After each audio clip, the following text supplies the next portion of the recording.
ओम शांति। सुनते हैं प्यारे बाबा की 31 दिसंबर 2005 के अव्यक्त महावाक्य। आज की मुरली का टाइटल है नए वर्ष में अपने पुराने संस्कारों को योग अग्नि से भस्म कर ब्रह्मा बाप समान त्याग तपस्या और सेवा में नंबर 1 बनो। आज की मुरली के 4 क्वेश्चन हैं। नंबर 1, बाप द्वारा सर्व बच्चों को कौन सी 3 मुबारकें दे रहे हैं? बाप दादा सर्व बच्चों को कौन सी 3 मुबारकें दे रहे हैं? नंबर 2, कौन सी बात जो स्वप्न में भी नहीं सोची थी वो प्राप्त हो गई है? नंबर 3, सबसे सूक्ष्म बोझ कौन सा है जिसे समाप्त करना है? लास्ट, योग अग्नि किसे कहा जाता है?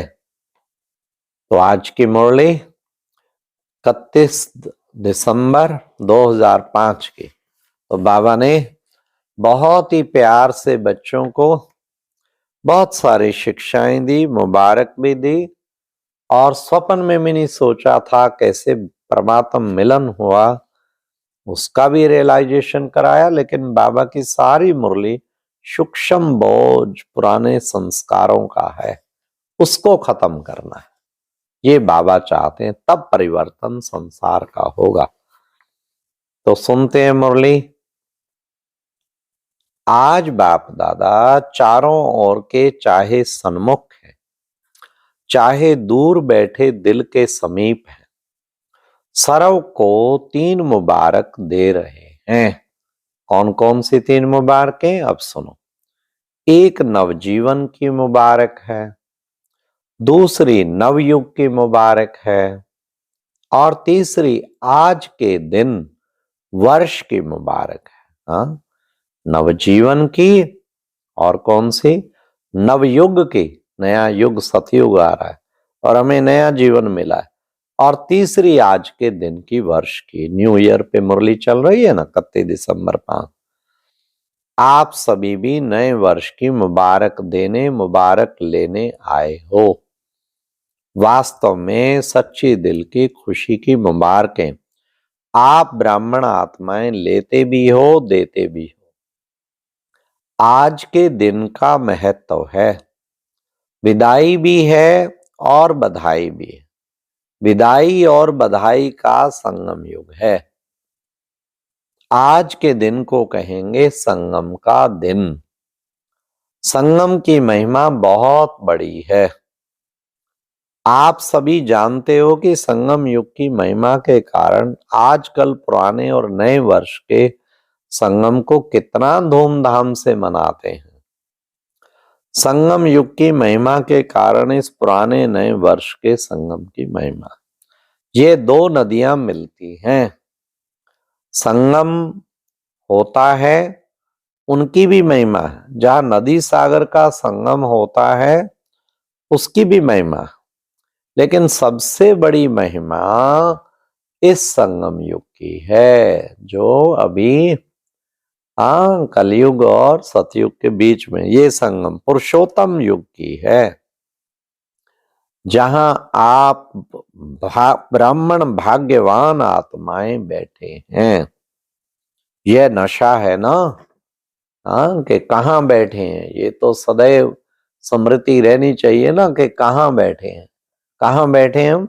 पुरुषोत्तम संगम युग पर। तो बाबा ने कहा नशा है, सदा रहता है।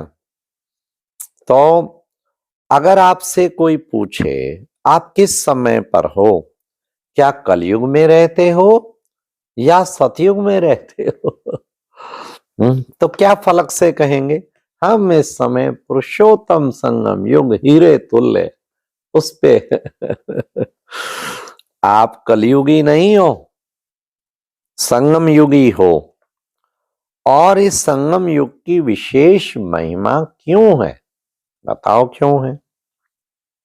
क्योंकि भगवान और बच्चों का मिलन होता है, मेला होता है। मिलन होता है जो किसी भी युग में नहीं होता। समझा? तो मेला मनाने आए हो ना, आप कहां कहां से आए हो? मिलन मेला मनाने के लिए ना।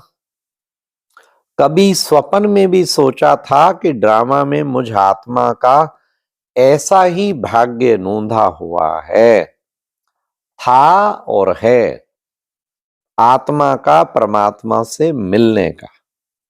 देखो कितनी बड़ी बात प्यारे बाबा ने रियलाइज कराई है कि कभी स्वप्न में भी नहीं सोचा था कि स्वयं भगवान मिलेंगे और हम आत्माओं परमात्मा का मेला हो जाएगा।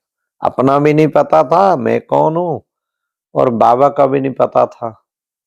कितना बड़ी बात हुई। बाप भी हर एक बच्चे के भाग्य को देख हर्षित होते हैं। वाह भाग्यवान बच्चे, वाह, अपने भाग्य को देख दिल में अपने प्रति वाह में वाह, मैं वाह, वाह रे मैं वाह। वाह मेरा भाग्य वाह, हाँ, वाह मेरा बाबा वाह, मेरा ब्राह्मण परिवार वाह। ये वाह वाह का गीत ऑटोमेटिकली दिल में गाते रहते हो ना, हर वक्त दिल से निकलता रहे। चार वाह वाह हर वक्त नहीं, वाह बाबा वाह, वाह मेरा ब्राह्मण परिवार वाह, वाह रे मैं या मेरा पार्ट या मेरा भाग्य, हाँ, और वाह रे ब्राह्मण परिवार। कितना सहज। ये चार खूब लड्डू वाह वाह के खाओ और डायबिटीज नहीं होगी, बिल्कुल भी गारंटी है। फिर बाबा ने क्या कहा? तो आज इस संगम के समय अपने अंदर सोच लिया है कि किस किस बातों को विदाई देनी है। हाँ, अब बाबा नए वर्ष के संगम पे आ गए। सोचा है सभी ने, सदा काल के लिए विदाई देनी है, क्योंकि सदा काल के लिए विदाई देने से सदा काल की बधाइयां मना सकेंगे। ऐसी बधाई दो जो आपके चेहरे को देख जो भी आत्मा सामने आए वह भी बधाइयां प्राप्त कर खुश हो जाए। बधाई बधाई बधाई। कितना सुंदर वो गीत है। हाँ? जो दिल से बधाई देते हैं वाह लेते हैं, वह सदा ही कैसे दिखाई देते हैं? वो दिखाई देते संगम युगी फरिश्ता। सभी का यही पुरुषार्थ है ना। कौन सा? ब्राह्मण सो फरिश्ता और फरिश्ता सो देवता। क्योंकि बाप को सब प्रकार के संकल्प व जो भी कुछ प्रवृत्ति का कर्म का बोझ है वह दे दिया है ना। बोझ दिया है या थोड़ा सा रह गया है? क्योंकि थोड़ा भी बोझ फरिश्ता बनने नहीं देगा।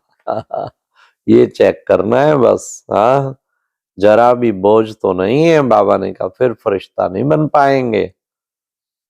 तो बाबा ने कहा, और जब आप आए हैं बच्चों का बोझ लेने के लिए तो बोझ देना मुश्किल है क्या? हाँ, वो कहता है दे दो, फिर देना मुश्किल है क्या? हाँ, मुश्किल है या सहज है? जो समझते हैं बोझ दे दिया है वह हाथ उठाओ। दे दिया है? अच्छा, दे दिया है तो फिर आगे सुनो। देखना सोच के हाथ उठाना। बोझ दे दिया है? अच्छा, दे दिया है, मुबारक हो। दे दिया है तो बहुत मुबारक हो।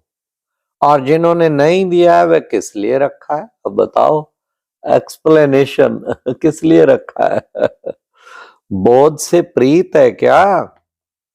बोझ अच्छा लगता है क्या? हाँ, देखो, बाप दादा हर बच्चे को क्या कहते हैं? ओ मेरे बेफिक्र बादशाह बच्चे। तो बोझ का फिक्र होता है ना, तो बोझ लेने के लिए ही तो बाप आए हैं, क्योंकि 63 जन्म से बाप देख रहे हैं क्या कि बोझ उठाते उठाते सभी बच्चे बहुत भारी हो गए। हाँ, इसलिए अब बाप बच्चों को प्यार से कह रहे हैं, बोझ दे दो। फिर भी क्यों रख लिया है? अच्छा लगता है बोझ। कितनी मीठी रुरवान बाबा कर रहे हैं। अच्छा लगता है बोझ। सबसे सूक्ष्म बोझ है पुराने संस्कार का। बाप दादा ने हर बच्चे के इस वर्ष का, क्योंकि वर्ष पूरा हो रहा है ना, तो इस वर्ष का चार्ट देखा। क्या चार्ट देखा? आप सबने भी अपना अपना वर्ष का चार्ट चेक किया होगा। तो बाप दादा ने क्या देखा कि कई बच्चों को इस पुराने संसार की आकर्षण कम हुई है। लो, एक सर्टिफिकेट तो मिल गया। पुराने संबंध की भी आकर्षण कम हुई है। लेकिन अब लेकिन आ गया। लेकिन पुराने संस्कार, उसका बोझ मेजॉरिटी में रहा हुआ है।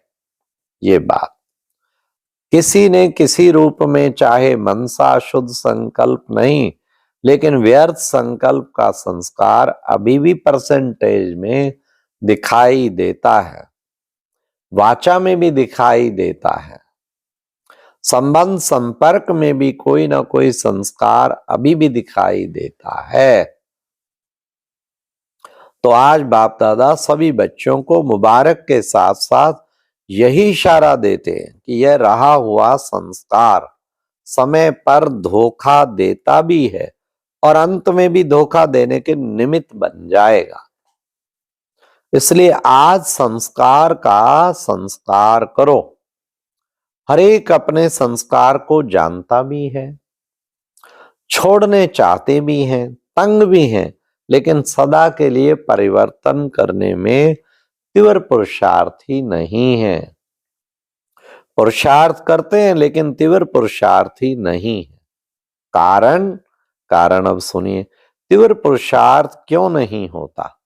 कारण यही है, जैसे रावण को मारा भी, लेकिन सिर्फ मारा नहीं, जलाया भी। ऐसे मारने के लिए पुरुषार्थ करते हैं, थोड़ा बेहोश भी होता है संस्कार, लेकिन जलाया नहीं, तो बेहोशी से बीच बीच में उठ जाता है। उसके लिए पुराने संस्कार का संस्कार करने के लिए इस नए वर्ष में योग अग्नि से जलाने का दृढ़ संकल्प का अटेंशन रखो।